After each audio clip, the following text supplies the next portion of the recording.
WCBI News at 10 starts now. Thank you for joining us tonight. I'm Jory Talley. And I'm Cash Matlock. A driver walks away with minor injuries after his car ran off the road in Caledonia this evening. First responders say the driver was traveling eastbound on Spruill Road when he lost control of the car, causing the car to flip over and then land on the side of the road. The Lowndes County Sheriff's Department and the District 2 Volunteer Fire Department responded to the scene. In Calhoun County, when it rains, it floods, something residents have been witnessing a lot this year. Back in February, flooding really impacted the area. That's right, and the spring storms led to damaged roads and homes. And with this recent round of showers, some residents are dealing with it all over again. Our Stephanie Poole went to Calhoun County and has more on this story.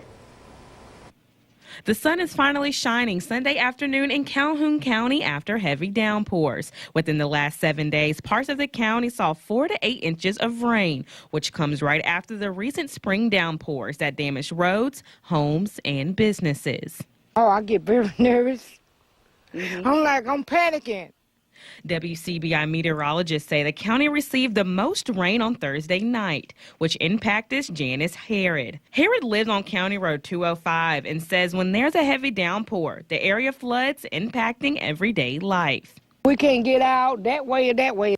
A landslide wiped out County Road 210, which is right down the road from where Harrod lives. She says heavy rain impacts everyone in the area and hopes something can be done to help prevent flooding when it rains. Yeah, make me a path where I can get out. Okay. In case I got to go to the doctor or something, I can get out of here. Harrod says she now has a safety plan from all of the recent storms and flooding. Reporting in Calhoun County, Stephanie Poole, WCBI News. Over the last year, much of northeast Mississippi has seen over 20 inches, more than the average annual rainfall. At least one person has died after a crane collapsed onto the Elon City Lights apartment complex near Good, Latimer, and Live Oak in downtown Dallas. Officials confirmed heavy winds from severe storms moved through the area Sunday afternoon. Dallas Fire Rescue says 2 people are also in critical condition, 3 in serious condition, and 1 person was already released from the hospital. And the aerial footage shows the extent of the damage caused by the crane collapse. Damage to units and vehicles could also be seen. More damage is being reported throughout North Texas, especially in Dallas, as severe storms move through the area. The damage is mostly being caused by heavy winds, fallen trees, downed power lines, and damage to homes and businesses are the kinds of damage being seen through areas like Dallas County. And power outages are also being reported throughout North Texas. Florida Highway Patrol said a bolt of lightning struck a motorcyclist driving southbound on I-95 in Ormond Beach around 3 p.m. today. Authorities said a witness told them a bolt of lightning hit the motorcyclist's helmet, causing the helmet to shatter and the driver to veer off the road. The crash happened near mile marker 271 in Volusia County. Authorities said the driver of the motorcycle was killed. Investigators said an off-duty trooper on vacation from Virginia was riding by and saw the crash. Troopers have not yet released the name of the man who was killed in the crash. They're still working to notify his family about the tragedy. It's now time to get a first look at our weather with meteorologist Jacob Dickey. Hey there, Jacob.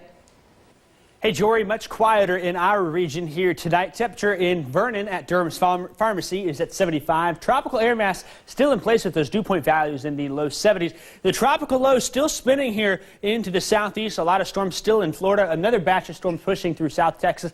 Those are the ones that caused the damage in Dallas earlier today. As we go through tonight, I think we could see a few isolated showers in the area. Overall, though, I think we're staying dry. A couple more showers and storms as we head into Monday, but great weather is around the corner. Those details coming up in just a bit. Well, Jory, thousands of Elvis Presley fans are headed home after another festival honoring Tupelo's most famous native son wrapped up. Our Allie Martin has highlights from the 21st annual Tupelo Elvis Festival. On his way to Memphis, Taylor Rodriguez. A highlight of every festival is the Ultimate Elvis Tribute Artist Competition, and for 21-year-old Taylor Rodriguez, it was the first time he had ever competed in Tupelo. I'm at a loss for words, honestly, but it's one of the most amazing feelings. I've never felt this feeling before, but I'm quite just flabbergasted, I guess, as you could say. There were also a few emotional moments. For years, DJ Fontana was a regular at the Tupelo Elvis Festival. Known as the first drummer of rock and roll, Fontana played on the iconic early records that helped make Elvis a household name.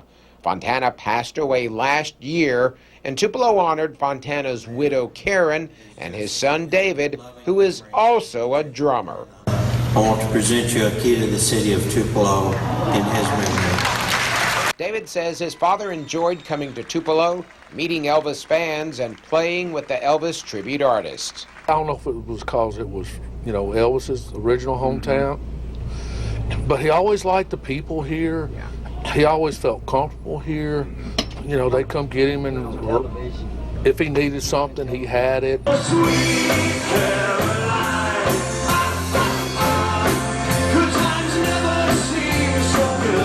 After parties at the Gardner-Watson Ice House were sold out as Elvis tribute artists showcased their diverse musical talents. It all wrapped up with a gospel concert Sunday morning featuring the music Elvis enjoyed singing the most. God bless you guys, and God bless Elvis Presley. In Tupelo, Allie Martin, WCBI News. A love offering to St. Jude's Children's Research Hospital was taken during the Gospel Showcase, and through his lifetime, Elvis was a big supporter of the Memphis Hospital.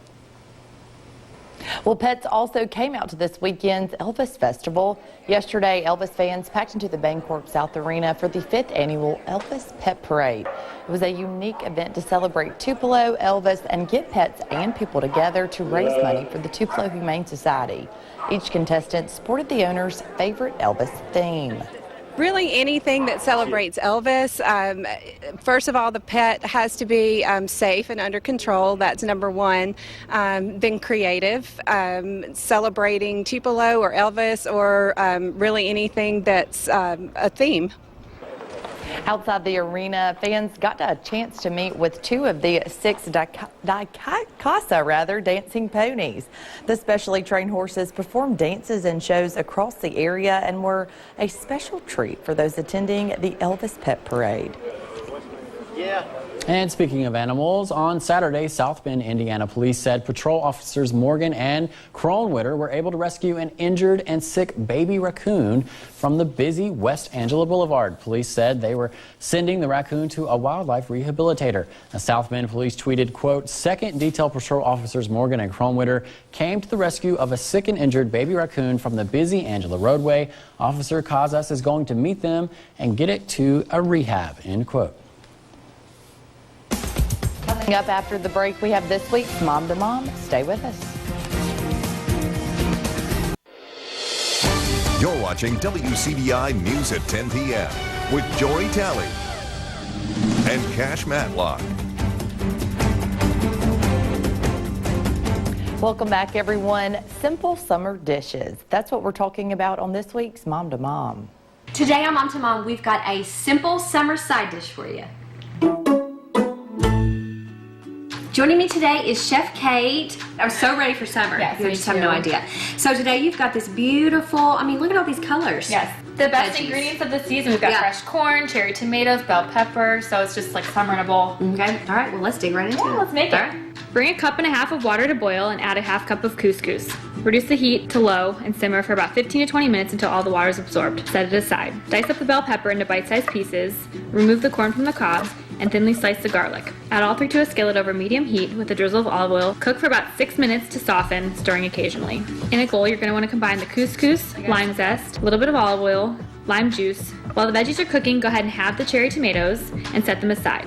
Once the bell pepper and corn mixture is finished, you're going to combine it with the couscous, the halved cherry tomatoes, and thinly sliced basil. Toss it all together and taste to adjust seasonings. This is so beautiful. I know, I almost it's so don't want to eat it. But we have to. You're going to want to We eat have it. to. It's so good. Yeah, we have to. So the key is all those fresh flavors and then that lime with the basil. It just adds this And then I throw some grilled steak on top of this or some grilled chicken. Yum. You've got a really simple meal. Nothing like a summertime meal. I love it. All right, for this recipe and more, go to the Mom to Mom Facebook page and healthyfashion.com. All right, we're digging in. I'll see y'all next week. Mom to Mom is brought to you by Mom to Be on Wilkins Wise Road in Columbus.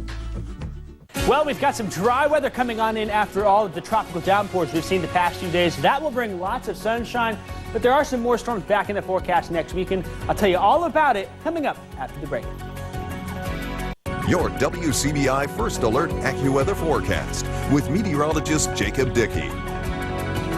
Well, right now in Columbus, temperature is at 74. We've been in that tropical air mass for quite a while now. Dew point at 71, so we're saturated fairly high into the atmosphere. Can't rule out a little patchy fog in some spots overnight tonight, but I think we're going to keep our temperatures in the 70s where we are now. 74 in Columbus, 72 in Louisville, Starkville at 73. It's 75 in West Point. There are a few little sprinkles out there, I guess we'll call them, coming through West Alabama, but they've fizzled out here in the last 15 minutes or so. I think maybe a sprinkle somewhere can't be ruled out tonight, but overall I think we're ending up dry here as we head through the overnight hours. Down to about 70 is I think where we end up tonight, and a bit of a muggy night for us here. 70 in Columbus and in Amory, 70 in Starkville and in West Point, 71 in Calhoun City. We'll call it partly cloudy, maybe a little fog, maybe a sprinkle somewhere. Better chances for some isolated showers come on the day Monday, though. It seems like the morning hours into the early afternoon, that's when we could see some of the showers. North winds will pick up as we go through the day, though, between 5 and 15 miles an hour. And then into the afternoon, drier air will work its way in, I think, by Monday night. Looking at a mostly clear sky as a cold front pushes through. Ahead of the cold front, though, still we'll warm things up into the 80s. 83 in Tupelo, 84 in Amory and in Calhoun City, 84 also in Houston. A little bit warmer to the south and to the east. It takes a little bit longer to get that cold front down here to Macon. 87 for us, 85 in Columbus and in West Point, 84 in Starkville, 83 in Winona. West Alabama also in those 80s. We're at 83 in Vernon and in Sologent, 84 in Reform. Now, here's what the Futurecast is saying here. Notice in the morning hours on Monday, a partly cloudy sky. We'll look for a few showers here. I think the best chance will be in West Alabama, but can't rule it out anywhere. Notice this back clearing line here as we get to Monday night. That cold front slides on through and clears things out for us. And it's bringing a much nicer air mass, too. Look at this. A high pressure slides on in behind it here. Gives us some comfortable air, low humidity, lots of sunshine, high temperatures into the upper 70s and low 80s across the region. 81 on Tuesday. That'll be really nice, especially with the dew point values not being in the sticky 70s. They'll be in the fantastic 50s and really enjoying that dry air coming on in. On top of that, not only do we get the front on Monday here, but we get another one coming in Thursday. I think it's a dry cold front, and that's going to help reinforce that nice, beautiful, should I say spring air coming in our way here. Maybe it took till June to get that spring weather because this is looking like a great week ahead here. A few isolated showers as we start Monday. By Monday night, we are dry, quiet, calm. Lows in the low 60s and upper 50s all the way through Thursday and into Friday. We'll start to get some of that Gulf moisture back heading into the weekend. A few scattered storms on Saturday, more scattered storms on Sunday.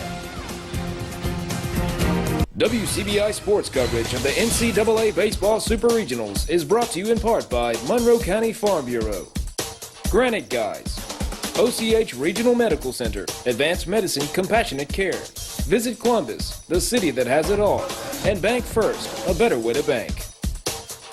It was win or go home for the Ole Miss Rebels this afternoon. Game 1 in the Fayetteville Super Regional, definitely not going as planned. Arkansas had themselves a day delivering an 11-2 victory over the Rebels. Now it was up to the Rebels to respond back, and for that we had to bomb Walker Stadium for Game 2 between Ole Miss and Arkansas, with Omaha on the line for Ole Miss. Doug Nikhazy on the mound. Dominic Fletcher crushes one right over the right field wall. A 2-run home run for Fletcher, and this time around it's Arkansas who gets ahead early. Connor Nolan pitching and Thomas Dillard hits one to center. Fletcher dives for it but can't make the catch. Dillard gets on with a single. Same inning, 2 on for Cole Zabowski. He absolutely crushes one across the street and out of the park for a 3-run home run. Ole Miss here taking a 3-2 lead. Bottom of the second, Cooper Johnson takes one to the opposite side. That keeps on going, and it is gone for a solo home run for Johnson. And then still in the second with 1 out and the bases loaded, Cole Ramage pitching to Tyler Keenan. He smokes one to center field. That'll drop down. Wave them all around, coach. Let's see their legs go. Bases clear and triple for Keenan. The Rebels take a 7-2 lead. And now let's fast forward on to the top of the 5th inning, where Arkansas is down 8-5. Threatening with 2 on base. Doug Nikhazy, the fastball inside, strikes him out and gets Ole Miss out of the jam. Nikhazy broke the record for freshman career Ks in this game. Tyler Keenan absolutely tattoos one to the apartment complex across the street. That's a solo home run for Keenan. His 4th RBI of the day. The Rebels take a 9-5 lead and continue to pour it on. The Razorbacks, with Omaha on their minds, the Rebels drop 13 runs on Arkansas. They take the win 13-5, forcing a Game 3 that will determine who is headed to the College World Series. And WCBI Sports' Chris Bolton recaps the win from Fayetteville. Now, when I drove across the Mississippi River into Arkansas, this was the team I imagined I would see as Ole Miss beat Arkansas 13-5 in Game 2. Unlike in Game 1, the bats were here. They were in full effect. Against Ole Miss, they hit up Amazon Prime. They said instead of that 2-night shipping, we need the bats here overnight, and that's what happened. As you had Cole Zabowski, he had a big 3-run shot. Cooper Johnson hit one opposite field, and you also had Tyler Keenan getting the mix as well. Now, Doug Nikhazy didn't have his normal game. He did get dinged up a little bit, gave up 10 hits, and gave up 5 earned runs. But the bats were here. He had run support. And that's all that mattered. And then when Nikhazy came out, you also had Houston Roth come in the game.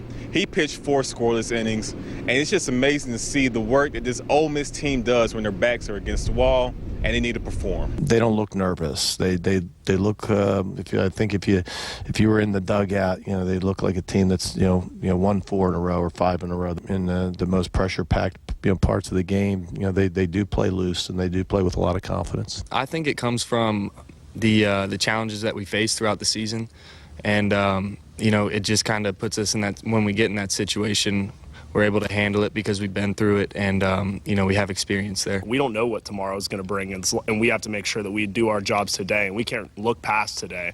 And that's kind of what kept us on our toes, and I think that we were never really comfortable. Not to say we weren't comfortable, but we weren't ever content with what was going on, and we were always trying to make sure that we really poured it on them. Now, Game 3 is set for 3 o'clock.